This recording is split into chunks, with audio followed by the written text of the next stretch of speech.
Hello বন্ধুরা, good morning সবাইকে। সবাই কী অবস্থা? সবাই কেমন আছো?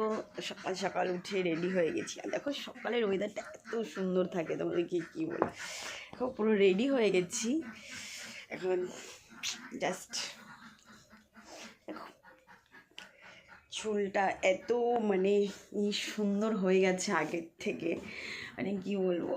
যে সিরামটা লাগাই ওই সিরামে চুলটা খুবই সুন্দর করে দেয়।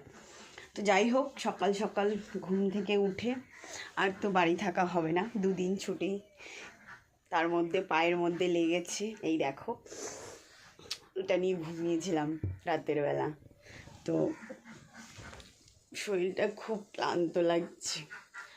পায়ের মধ্যে তার মধ্যে লেগেছে। এখানে আমার বাবু ঘুমিয়ে আছে। বাবু ওঠো, পড়তে বসো, রাধে রাধে। তো সমস্ত কিছু কমপ্লিট হয়ে গেছে।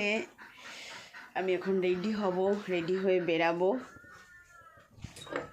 কালকে দিনটা খুব একটা ভালো যায়নি, ব্যথায় প্রচণ্ড ব্যথা ছিল।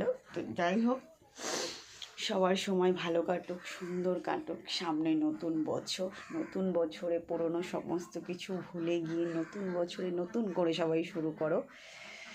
কারণ পুরনো যত স্মৃতি আছে, যত কিছু আছে, দেখবে সেগুলো আমাদেরকে কষ্ট ছাড়া আর কিছুই দিয়ে যায় না। যত বেশি ভাববে তত বেশি কষ্ট হবে। তো যাই হোক, নতুন বছর আসছে, নতুন বছরে নতুন মানুষের সাথে মেশো, ভালো থাকো, সুস্থ থাকো। আর 2025-এর এইটা লাস্ট মাস, তো জানি না কীরকম কাটবে, কি হবে। তো এটাই মায়ের কাছে বিশেষ করে আমি কামনা করি।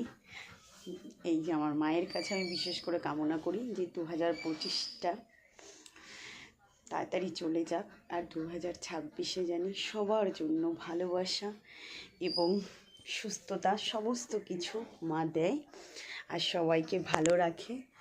জানি না জীবনে কি পেলাম আর কি হারালাম, কিছুই জানি না।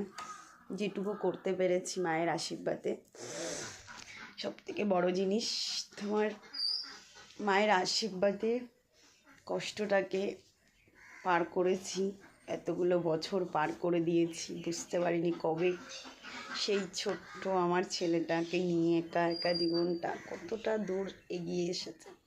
তোমাদের সাথে আমি কখনো সেভাবে কিছু শেয়ার করিনি, তো ভেবেছি এখন একটু একটু করে শেয়ার করব, তোমরা জানতে চাও। তো হ্যাঁ, সত্যিই হচ্ছে আমি একা থাকি এবং আমার ছেলেকে নিয়ে থাকি। আমার হাজব্যান্ড এখানে থাকে না, ও ওর বাড়িতে থাকে, আমি মায়ের কাছে থাকি। তো যাই হোক, ও ওখানে ভালো থাকুক, আমি এখানে ভালো থাকি। তো সবাই ভালো থাকো, সুস্থ থাকো।